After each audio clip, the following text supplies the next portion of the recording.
Si tu regardes cette vidéo en secret, tu as peut-être bien vérifié 2 ou 3 fois qu'il n'était pas derrière toi. Quelque part, tu sais que les choses doivent changer. Alors dans ce cas, reste là. Cette vidéo, elle est faite pour toi. Partir d'une relation toxique, c'est pas juste une décision. C'est une opération.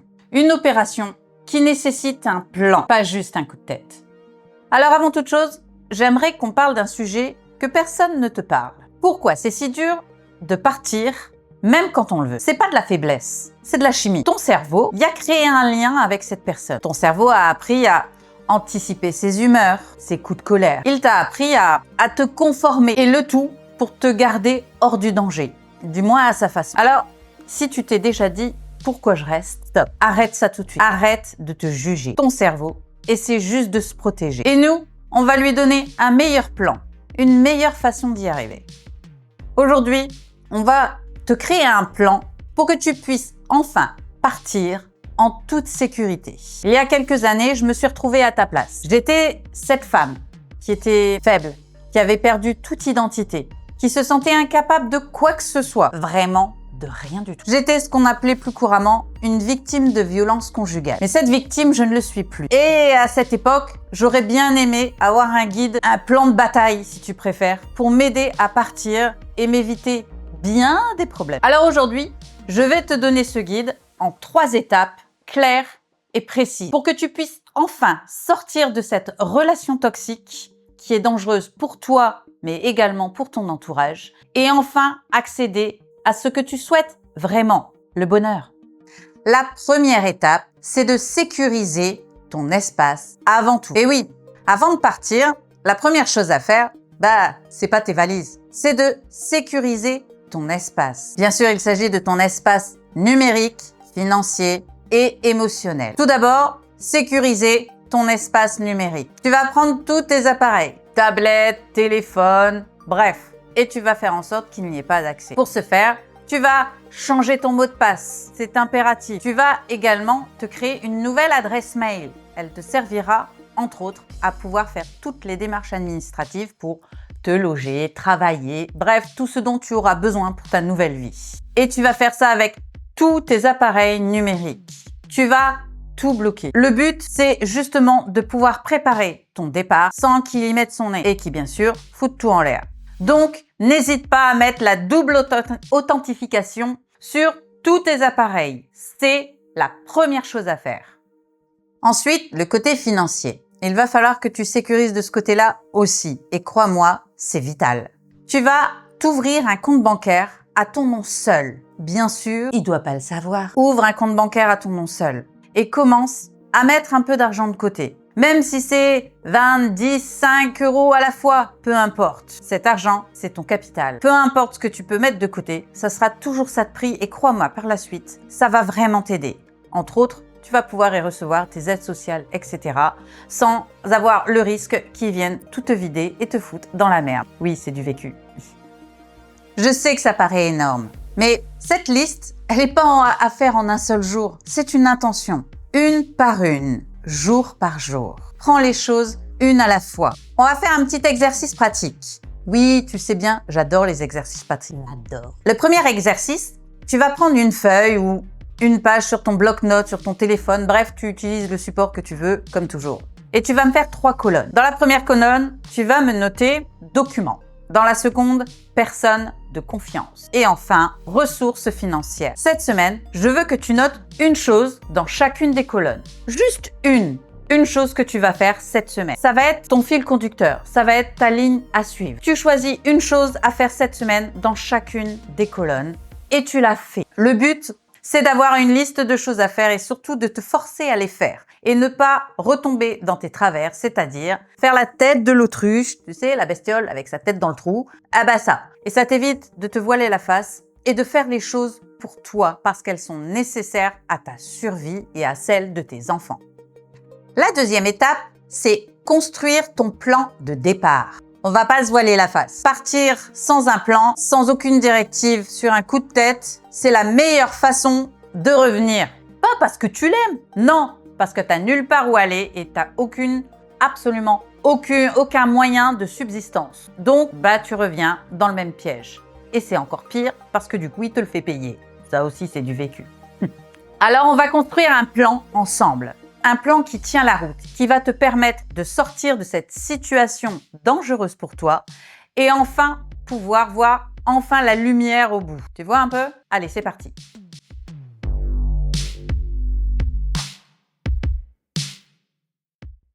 Alors, tout d'abord, qui peut t'accueillir? Une amie, la famille, une connaissance, un collègue, tes parents, bref, tes proches. Moi, perso, c'était ma mère. Oui, ça fait très cliché. Très cliché. Moi, je suis retournée chez ma mère.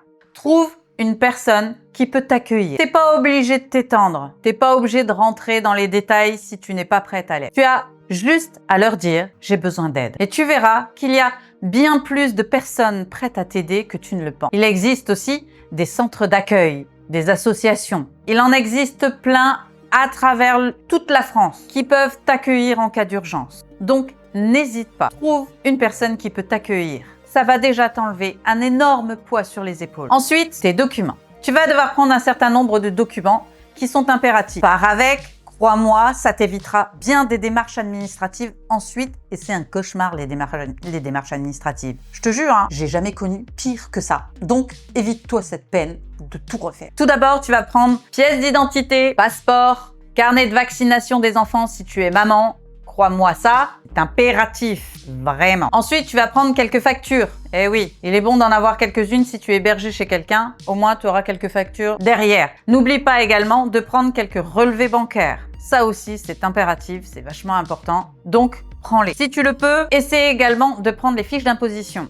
Ça aussi, avoir des duplicata de fiches d'imposition, c'est pas toujours évident. Et si vous avez une imposition en commun, ça va être encore plus compliqué. Donc, n'hésite pas à le prendre pour pouvoir faire les démarches ensuite. Crois-moi, tu vas te faciliter les choses. Et bien sûr, si t'es maman, prends absolument tous les documents afférents à tes enfants. Tous, absolument. Parce qu'une fois parti, tu peux leur dire adieu. Il te donnera rien du tout. Absolument rien. Donc, facilite-toi les choses et récupère l'intégralité de leurs papiers. Et enfin, pour terminer, le moment. Choisis un moment où il n'est pas là. Je répète pour que tu comprennes bien. Choisis un moment où il n'est pas là. Ne lui donne pas d'explication. Ne lui dis pas que tu pars. Ne lui fais pas tes adieux.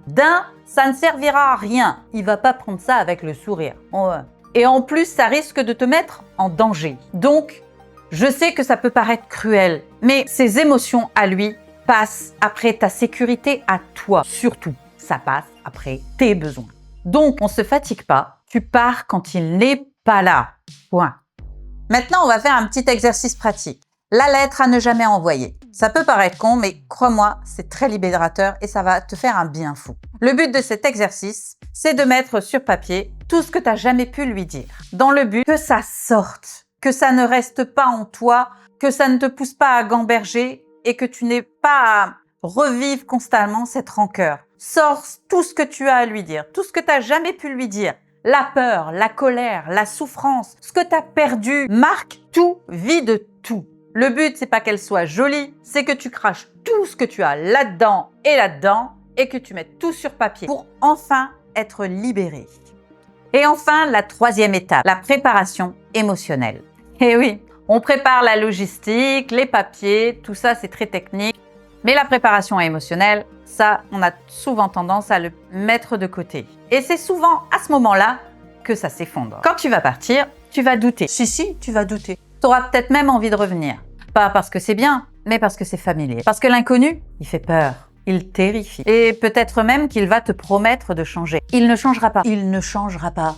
Il change jamais. Et au fond, tu le sais déjà. Prépare-toi une phrase. Une phrase que tu vas te répéter en boucle pendant ces moments noirs, pendant ces moments de doute. La mienne, c'était « Je ne survis plus, je renais ». Et je m'y suis accrochée. Trouve la tienne, peu importe ce que c'est. Ça doit être une phrase qui te rappelle pourquoi tu le fais et qui te motive à continuer, même pendant les moments de doute.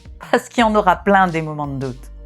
On va refaire un autre exercice pratique, l'ancrage émotionnel. Je veux que tu fermes les yeux et que tu t'imagines dans un an. Pas avec lui, dans un endroit calme, un endroit à toi. Qu'est-ce que tu ressens? Essaie de décrire la femme que tu vois. Essaie de décrire ton environnement, ta vie future. Cette visualisation, elle va t'aider à trouver une phrase que tu vas pouvoir te répéter chaque matin. Cette phrase, elle va vraiment te permettre de te pousser à continuer parce qu'elle t'aura un but. Ça sera pas abstrait, ça sera du concret. Tu auras cette image devant toi, celle que tu auras visualisée, et ton but, c'est d'aller jusqu'à elle. Fais cet exercice et répète cette phrase chaque matin. Moi, je me la répétais tous les jours, et d'ailleurs, je la répète encore aujourd'hui. Elle me rappelle non seulement ce à quoi je veux accéder, ma vie d'aujourd'hui, bien sûr, mais surtout, elle me rappelle que je suis capable. J'ai déjà parcouru le chemin. Je sais où je veux aller et où je ne veux plus et où je n'irai plus jamais. En conclusion, je te dirais que partir, c'est pas la fin, c'est le commencement. Le commencement de toi-même. Si tu dois retenir une chose de cette vidéo, c'est que tu n'es pas seule et tu n'as pas à tout faire toute seule. Fais une chose à la fois, un pas après l'autre, un jour après l'autre. Mais surtout, tu n'as pas à être prête à 100% pour faire les choses. Cette semaine, fais une chose, un mot de passe changé, un compte bancaire créé, des démarches administratives faites. Fais une chose, jour après jour, semaine après semaine. N'essaie pas de tout faire en même temps. C'est là où tu vas te perdre. Mais une chose à la fois. Tu peux y arriver. J'ai réussi, toi aussi tu le peux. Si cette vidéo t'a parlé, n'hésite pas à la partager parmi tes contacts. Il y a sûrement des femmes qui sont dans la même situation et qui n'ont pas la solution. Si cette vidéo peut les aider, c'est toujours ça de prix et c'est plutôt cool. Alors je compte sur toi pour partager un max. Si ça n'est pas encore fait, je t'invite à mettre en commentaire quelle est la première chose que tu vas faire cette semaine. Je lis tout et je réponds à tout. Alors n'hésite pas et mets-moi un max de commentaires. Et si tu n'es pas encore abonné à la chaîne, c'est maintenant qu'il faut le faire. Je poste une vidéo tous les jeudis à 20h30. Chaque vidéo va t'aider à enfin sortir de cet enfer et de pouvoir te reconstruire de A à Z comme toi tu l'as décidé. Alors n'hésite pas et rejoins la team. N'hésite pas également à nous rejoindre sur Instagram. J'y publie des conseils, du mindset, bref, tout ce dont tu vas avoir besoin tout au long de ta reconstruction. Alors rejoins-nous là-bas aussi et profite de toutes les bonnes astuces. Et n'oublie pas, un phénix ne survit pas, il renaît. Et quant à moi, ma foi, je te dis à très bientôt dans une prochaine vidéo. Bye!